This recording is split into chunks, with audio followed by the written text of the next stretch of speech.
Is your business protected against the threat of malicious litigation and frivolous lawsuits? Are you sinking company profits into marketing campaigns that do nothing to contribute to the growth of your business? Bottled Business Sense provides practical business perspectives that uniquely emphasize both legal and media marketing strategies to protect and ensure the longevity of your business. Now, whether you're trying to provide a startup business with some level of stability or an established business with foolproof asset and estate protection, or simply attempting to get a better return for your business marketing dollars, Bill Bernard and Rick Moscoso will expose potential pitfalls to ensure the security and growth of your business, free from unwanted expense and the threat of litigation. You'll learn how to implement marketing and protection tools equal to those used by today's most successful corporations. Let's join Bill and Rick for today's Bottled Business Sense show. Good morning, everyone. We're here for another show, the Bottled Business Sense Show, which airs every Tuesday morning at 10 a.m. And as you know, this show is geared toward the promotion and protection of the small business owner.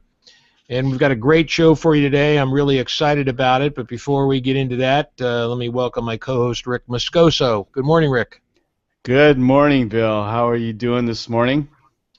Doing just great. We got a little rain over here, but otherwise, it should clear up hopefully over the weekend and get back to Southern California weather, I'm hoping. Awesome. Got a lot of outside work to do this week, so I'm hoping the weather clears, so. Yeah, well, that's great. Well, I'm really looking forward to this show. Before we get into those details and have you introduce our guests today, Bill, for our viewers out here, we're here, like Bill said, every Tuesday morning at 10 o'clock. Every Tuesday Pacific time, and we shape the show around legal and business topics that help the small business entrepreneur, and so we rely on your feedback and your comments and your suggestions and even your requests for coming on the show as a guest host. So please reach out to us if you have any suggestions or would like to be a guest on the show. You can reach us at bottledbusinesssenseshow@gmail.com. We're on social media on Facebook and Google Plus at the same handle, or Twitter at @BBSenseShow. So with that being said, I'll turn it over to you, Bill, and introduce our guest for today. Yeah, absolutely. And by the way, you can watch the show in simulcast at bottlebusinesssenseshow.com. You can go to wfblegalconsulting.com and watch the show. And you can go to Blog Talk Radio /Bottle Business Sense Show and hear it on audio only. Having said all of that, we have a great guest today. His name is Bill Pyott. And, at first blush, I was thinking about this. I said, well, I got to introduce Bill. He works for New York Life. And everybody, of course, is the first thing they're going to think of is, life insurance agent, and he certainly is that. But Bill does far beyond the sale of life insurance. He's involved in many, many different areas within that business structure that New York Life provides. And one of the critical ones is health care coverage. And with all of the turmoil that has gone on in the last year or so concerning healthcare reform, and considering Bill's expertise in that area, I thought it would be apropos to ask him to come on the show to talk about this very critical issue as it affects all of us, especially the small business owner. Bill's been a longtime friend and colleague, and is well worth the time that you're going to spend today to hear what he has to say. So without further ado, let me welcome Mr. Bill Pyott. How are you, William? Excellent, sir. Excellent. How you doing? I'm doing pretty good. We're happy to have you here today, and I know you've devoted a lot of time and effort to this topic. And I guess, Bill, the best way to start the show would be to say, and I know this is going to be a mouthful because we only have a half hour, but if you had to summarize this new healthcare reform, and somebody asked you the question, Bill, what is healthcare reform? What would you tell them? What is it exactly? Well, basically, if you really wanted to just get into the technical aspects, the Affordable Care Act was created actually people think it was just created recently, but it's actually been going on since the 80s. The idea being is that we're just trying to get affordable health care for the United States, everybody that's a resident there. And the bigger issue was the uninsured percentage of how many people in the United States are how many insured. So what they've done is they have actually created a way to try to get everybody insured, or at least a higher percentage, and that has standardized the health industry, which, for all intents and purposes, is a better thing.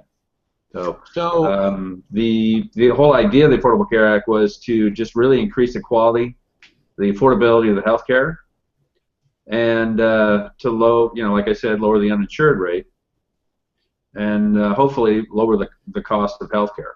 That's the long-term view of the Health Care Act. I think that's important, Bill, what you just said, long-term, because I think people just expected this to happen overnight. Yeah. In other words, when you say long-term, Bill, what do they hope will happen long-term? What will happen that will cause these prices to go down?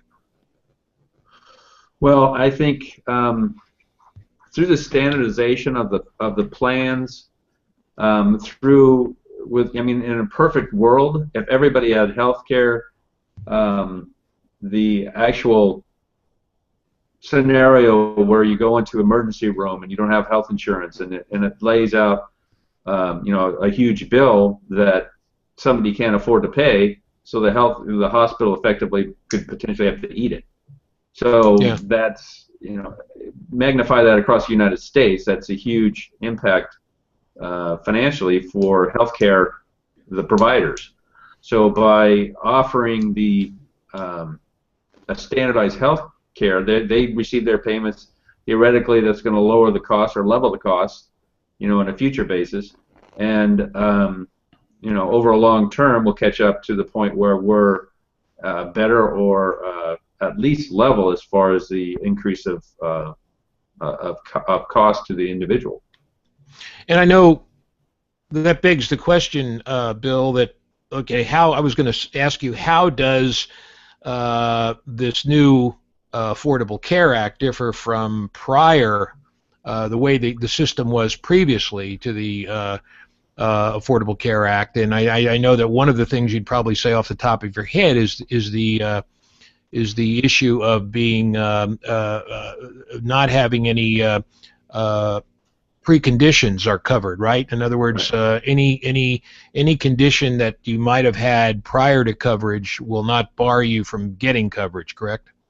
That's correct. A couple of things have changed. I mean, if you want to compare pre and after, before the Health Care Act, you could actually apply anytime. And if you lost coverage, you could wait a couple of months, come back, and then apply at when it made the most sense to you financially, let's say. And then right now we have, very similar to Medicare, where we have open enrollment periods. Mm-hmm. This is the first. We just finished up the first open enrollment. It was extended to try to help everybody get into the plans.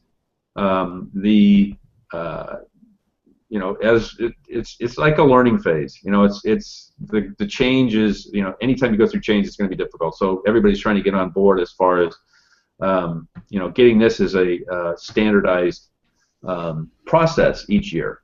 So that's one of the biggest things, is the open enrollment. Another thing is, just as far as the actual coverage, that's it's worth mentioning, is that back in 2010, when it was initiated, or I should say 2012, there was the phased-in process of the different changes to the health plans. So prior to the Health Care Act, you had a lifetime limit of how much benefits you could receive, and it was usually ran around between $5 to $6 million in a lifetime. That's now been removed to unlimited. So if you had a cancer treatment, you could burn through $5 million in a couple of years, and then what do you do? Right. So this is really a huge benefit in that respect. Prior to the Health Care Act, we had so many plans, and they were cut up in so many different ways. It took an encyclopedia to figure out which plan was the best for you on an individual basis. Now that's been standardized, so we're into more of a minimum essential health benefit that each plan has to have. Cost varies, the networks vary, the drug benefits vary. Those are the variables now, where before it used to be the deductible and the number of visits. So it's really, as far as from a user standpoint, it's been simplified. I guess the key word is to all of this too, Bill, is right. Patience is a virtue. In other words, we have to be patient and let this thing get implemented fully over the course of time. Yes, exactly. And I'm speaking specifically of the individual benefits. I also deal with group benefits for small employers. That, from the high-level view, hasn't really changed too much, other than the plan designs, again, have been standardized. So it makes it a little bit easier for a new business to try to create a plan that's affordable for their company. And in some cases where it's a true... Go ahead. No, I was going to say that's what I was going to ask you next. How does this new Healthcare Act affect the small business owner, the people that are listening to this show? Well, in the scenario of a sole proprietor, where it's a single person. Well, let's break it down, because I was going to do that toward the end of the show. But before we do that, are there any general items, if you will, that a entrepreneur, whether he's in a business structure or whether he's a solopreneur, are there anything that he or she has to do to plan before he starts up his business, irrespective of the fact of whether he has a formalized business entity or whether he or she has just a business that they open up on their own as a solopreneur? Are there anything they have to be aware of and plan ahead for? Yeah, in the scenario, to kind of give you a little bit of a history, prior to the Healthcare Act, as you mentioned, there was underwriting that was involved. So if you had a health issue, you could not get insurance potentially on an individual basis. So your only option was to find a job that offered benefits, or create a business where you could actually have benefits, because a small group benefits were guarantee issues. So it didn't matter what kind of ailment you had. So today's world, I had quite a few companies that were husband and wife that had a health issue. They set up a business specifically to get the benefits. Now that's no longer available. So in your question of how do they plan, if you've got a husband and wife benefit or a husband and wife business and they want health benefits, short of having individual care, which is still available to them, they have to have a W-2 employee along with them to be able to qualify as a group. So, and why you would do that, I mean, if you say, well, listen, you can still get coverage, through individual, why do I need to do that? Well, as a business, you can write the premiums off on a pre-tax basis, where that helps, like if you're a LLC and you're paying yourself a salary, that actually helps reduce the salary and the payroll taxes that the company's going to have to pay by doing that. On an individual basis, you're not, obviously talk to your CPA, but you're not supposed to do that. And other than the tax write-off issues, Bill, would it be correct to assume that somebody who has employees versus no employees, well, let's say they have employees, they would still have the option, if they chose, to get the coverage on that plan with an employee on board, or they can take it individually. I assume that the individual coverage would be more expensive. Actually, it's the converse, because the individual side is less expensive than the group side. The group side has wider networks and richer benefits internally, as far as some of the drug benefits, the deductibles for the drug benefits, that type of thing. So when you compare one to another, cost on an individual side is normally a little bit less for the same plan. Yeah, that's very, very interesting, and I want to get more into that, but before I do, Bill, do us a favor, tell everyone out there who's interested in this topic where they can get a hold of you, phone numbers, email, whatever you have. Well, my email is wfpyott, that's P as in Paul, Y-O-T-T, at, 2 letters, Frank Tom, ft.nyl.com. My office number is 949-215-7078. And I'm here, only work half a day, 6 to 6. 6 to 6, right? And are you telling me that your email is WFP and not WFB? Is that right? Well, I know we were brothers in a different life, but that is WFP. And for our viewers out there, we'll have all of Bill Pyott's information down here below the video. So if you didn't get a chance to write it down, it'll be just look below. Great. Well, appreciate that, Bill. I wanted to ask this more expensive coverage to get into a group plan. That is working under the assumption that the business absorbs the extra costs in an effort to unify coverage for people that, as you mentioned earlier, maybe otherwise couldn't get it. Is that the idea behind it, or what would be the reason for the increased cost in a group plan versus a individual plan? The additional networks that are available, the drug benefits that may be richer. It depends. Each carrier is a little different. Mm-hmm. And some carriers don't offer individual. So using United Health as an example, they don't offer individual or family benefits. It's only group. So that I'm speaking specifically like of a Anthem Blue Cross or a Blue Shield. You know, those are kind of those are the big individual family plans. So in the regards to a small business, and I actually had this situation happen because of the census or the demographic of their employees. It made more sense for the employer not to have a group coverage. Because one of the benefits of the Affordable Care Act is that individuals can get tax credits to help them pay their premiums on their plan. So if you've got a single worker of a family and they've got a number of children, to them it's going to be more expensive monetarily wise to go through a group than it does on an individual basis.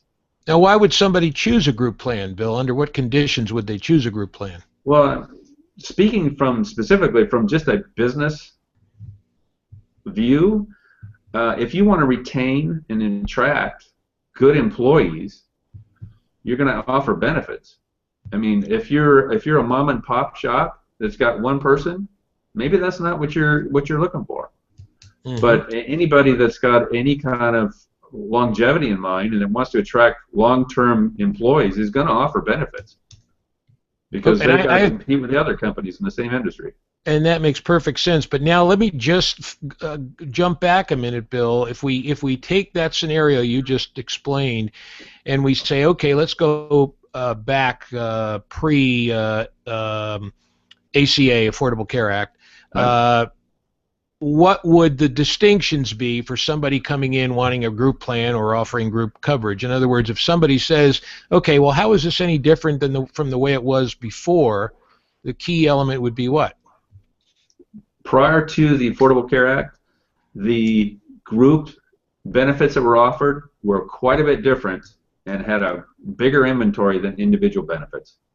It was and the pricing was inverse. It was some of the group plans were less expensive than individual plans for the same plan. Now it's kind of flip-flopped the other way now after the Affordable Care Act. Okay. So back prior to the Affordable Care Act, and I'm usually talking about groups from say 10 to 20 employees for the group.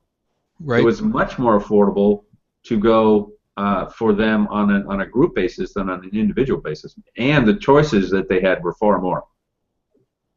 Where now is the incentive? Okay, go ahead. By the Affordable Care Act as far as the benefits offered.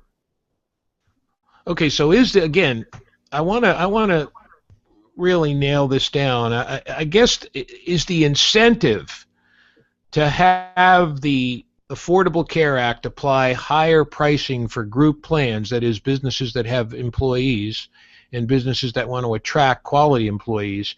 Is it as basic as just simply saying, yeah, you're going to have to pay more for the group plans, but we're evolving as a society to the point where we want to be able to provide more coverage for more people, and we might have to bite the bullet a little bit and spend more money, but that's what we're going to do as a citizenry for the people of our country. I mean, is that kind of the philosophical basis behind it? As far as what I can tell, when I've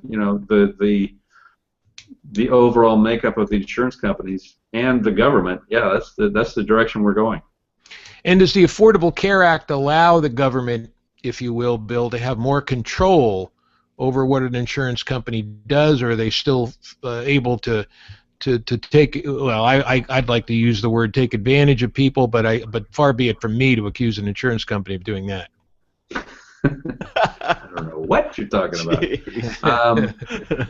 about. Theoretically, yes. The government is supposed to be able to limit or review price increases. Actually, since the Affordable Care Act, there have been increases, but they've lowered or over.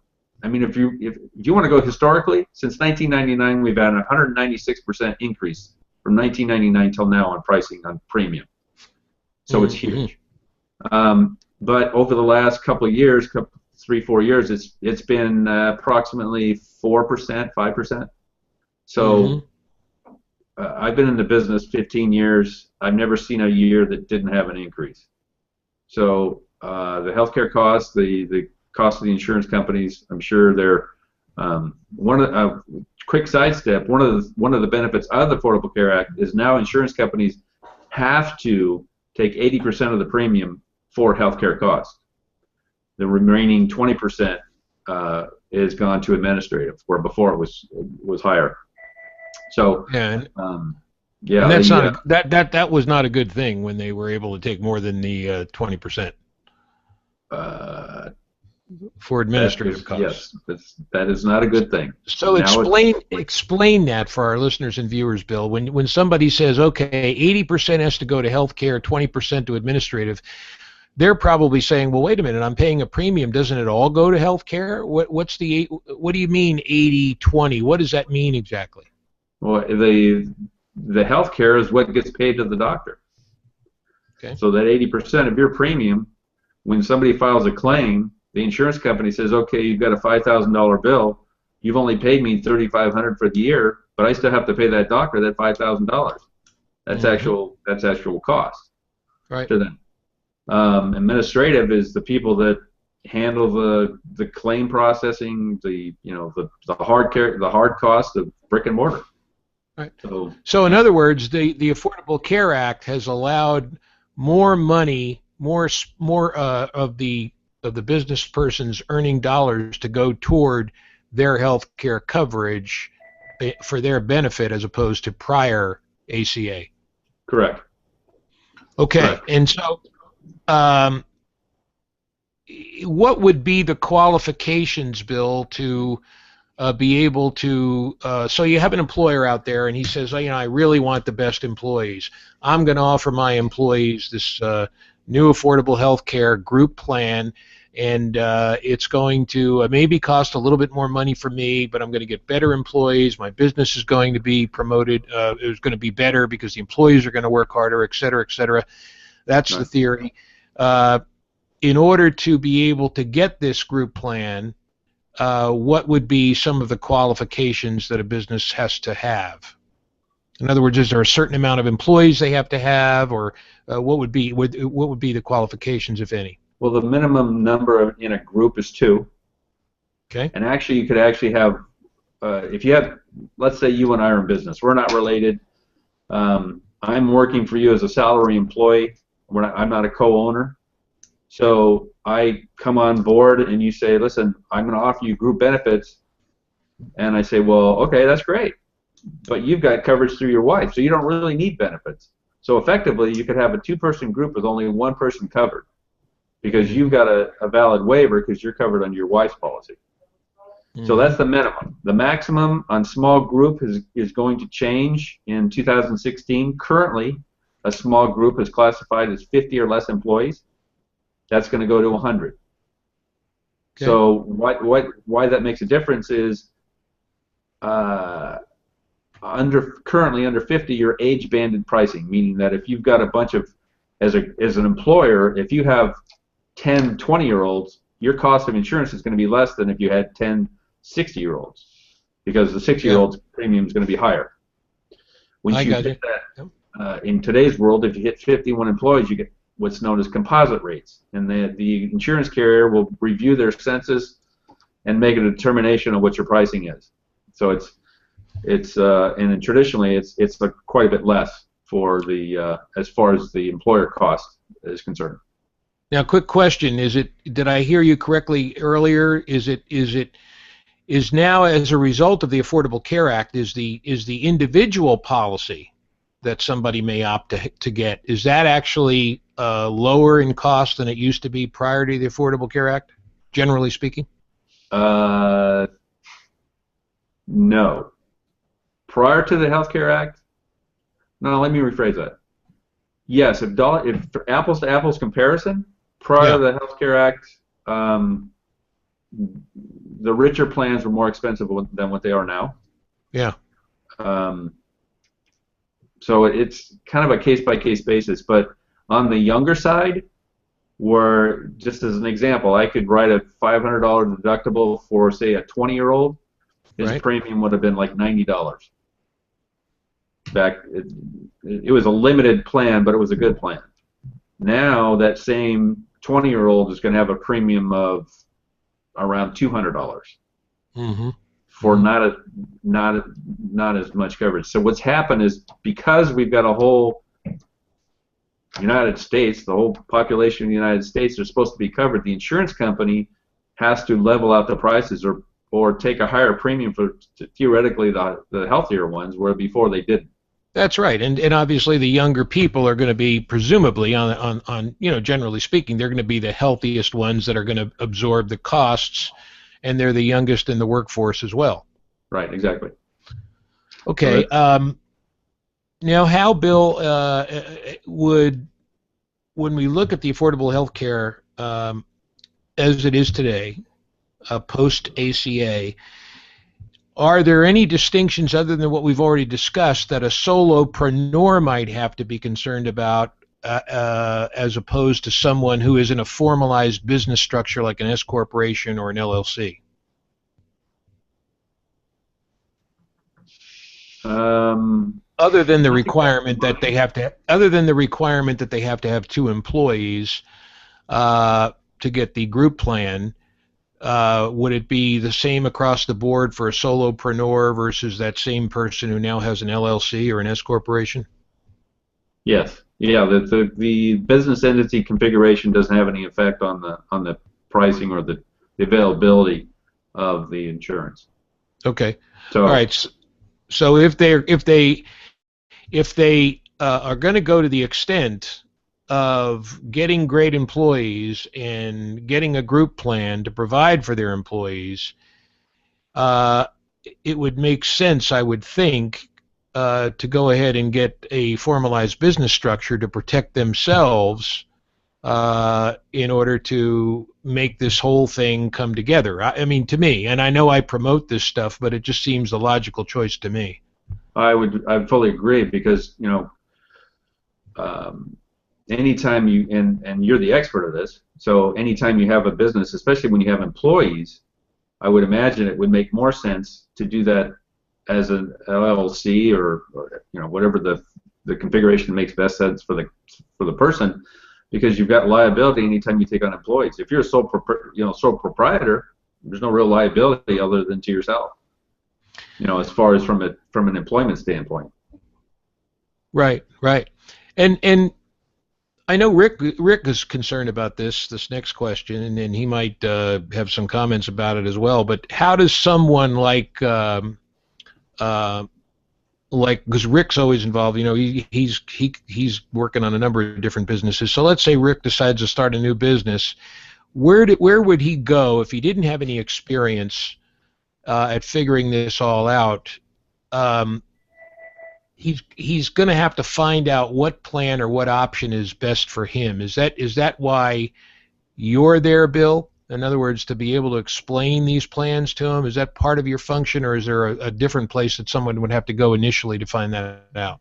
Well, depends on how much work you want to do, and if you want to learn healthcare. If you want to take advantage of somebody that does it all the time, talk to the agent that you trust. If you want to go on to the exchange, which was created through the Affordable Care Act, then you can do your own research, do your own spreadsheet of all the plans that are available, and figure out what fits best.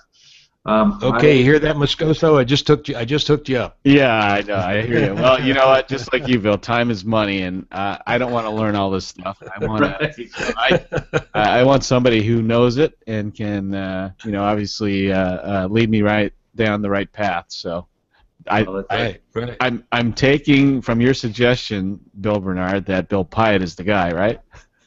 That's my suggestion. And to kind of close the show, Bill, what I'd like to do is like give kind of an example. So I come into your office and I say, Bill, I've just started my new S corporation. I've got about 3 employees, but I'm confused as to whether I can offer them group coverage, whether I can just tell them to go get their own coverage, and I have my own coverage. In any event, Mr. Pyott, I'm sitting down with you here today at the table. Where the heck do I start? What information do I need to give you so you can help me out? Point me in the right direction. Well, I think a lot of it's just through conversation to understand what you have now. Using your example, you came to me, you left your business, say 3-4 months ago, you didn't take that COBRA plan they offered because of the expense. Now you're coming to me and saying, listen, I want to start up a business. I got 3 guys. We're going to have an attorney firm. We're going to set the world on fire, but I don't know if I should offer benefits. Well, if we're outside of open enrollment, that's the only way you're going to get benefits. Because on an individual basis, once you pass the end of open enrollment, you have to wait till the next open enrollment. So the benefit of being able to start up a company plan is that they don't have open enrollment periods. They have anniversaries that you can change the internal plan, or you can switch companies anytime you want. So if you came to me and said, listen, I need benefits, it's now May, and I don't have any benefits, that's the only way you're going to get benefits, is to start up your company.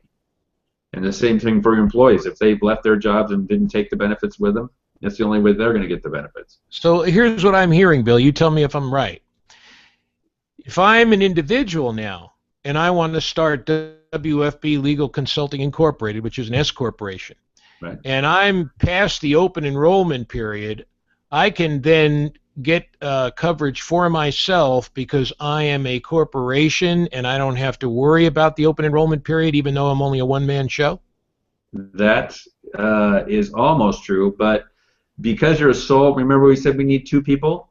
Yes. That's a group. So if you're the sole S Corp, no, you wouldn't qualify as a group. You'd have to bring in a non-spouse, non-owner, W-2 employee to make that group a valid group. Well, that's easy enough to do, so let's revise the example a little bit. Now I have 2 employees, me and somebody else. I'm an S corporation, so I'm able to use that combination of having an employee, having an S corporation, being able to get around the open enrollment period. Right. Exactly. But I would be able to do that even if I didn't have an S corporation, as long as I had 1 employee? Yes, the only thing the only paperwork we need in that scenario is just the payroll that verifies that you're actually paying somebody. That's just the process of document collecting. So we're almost out of time, Willie. So what I wanted to do finally is ask you, because I imagine some people might be asking this question: what is open enrollment? And how often does it come around? Open enrollment starts in November, and this year ran to February 1. Okay. That's for individuals. Right. Once you pass that period, then you're outside it, unless there's a qualifying event. And a qualifying event could mean that you've moved. You moved 60 days prior. So let's say you've left Hawaii, you're now back in California, and you say, listen, I just moved, I need health insurance, but I'm outside of open enrollment. Well, if you've moved within 60 days, your permanent residence, that is a qualifying event which allows you to get individual coverage outside of open enrollment. So there's some caveats, but in most cases, that's something you just have to research. And that shows why somebody needs to sit down with somebody like you to get the ins and outs of this. And then how often would open enrollment come around again once it passes, Bill? How long do you have to wait before the new open enrollment comes around? It's very similar to Medicare. It happens the same time every year. It's going to be November to February. Good. Fantastic. Well, Bill, I can't thank you enough for addressing some of these issues for our listeners and our viewers. I know it's an extremely important topic, and I will. I'm certain that a lot of people actually got some benefit out of this. I can't tell you enough how much we appreciate having you on the show. I would urge everybody to go see Bill Pyott. And by the way, I might stick in here at the end of the show that Bill does a lot more than just health insurance. He has investment plans that you can talk to him about. He also, of course, sells life insurance, huh, Bill? And that's true. And that is part important. Of the planning. That's right. That's all part of the plan. That starts with the base. That's right. That's exactly right. Health insurance is a whole nother issue. Life insurance is a whole nother issue we could spend a show on, and perhaps we'll do that in the near future. But again, Bill, I want to thank you very much. I know Rick thanks you, and I hope that everyone will go see or call Bill Pyott. And as we end the show, Bill, one more time, give us your contact information, please. wfpyatt@ft.nyl.com is the email, and the phone number is 949-215-7078. Thanks again, Bill. Bill. I really want to give a testimony. You guys have really taken your expertise to the next level, and really have, I believe, helped quite a few people with what you're offering them. And I really thank you for having me on. Well, thank you, Bill. I appreciate that very much. I know Rick does too. I'll leave Rick with the closing comments there. Oh, yes. Well, Bill, thank you very much. I know in our circles of networking, you know a lot of guys, but now I can truly say after listening to you speak very, very fluently about it, I can now say I know a guy that is an expert in your field. So thank you very much for your contribution to the show. Really appreciate it. And listeners and viewers out there, we know a guy. So and you all know as well that we don't share recommendations very loosely. Bill is well vetted here in the show, and we trust him. He's done his clients a great service, and so if you're in need of Bill's services, please reach out. His information is below here, the video, as well as on the post on Blog Talk Radio. So, and his name is Bill, and he can't be all bad. That's right. Okay, thanks everybody for tuning in. We'll see you next week for another great show. In the meantime, have a prosperous week. Take care, and go out there and protect your business and make it prosperous. All right. Take care, everyone. We'll see you next week right here on the Bottle Business Sense Show.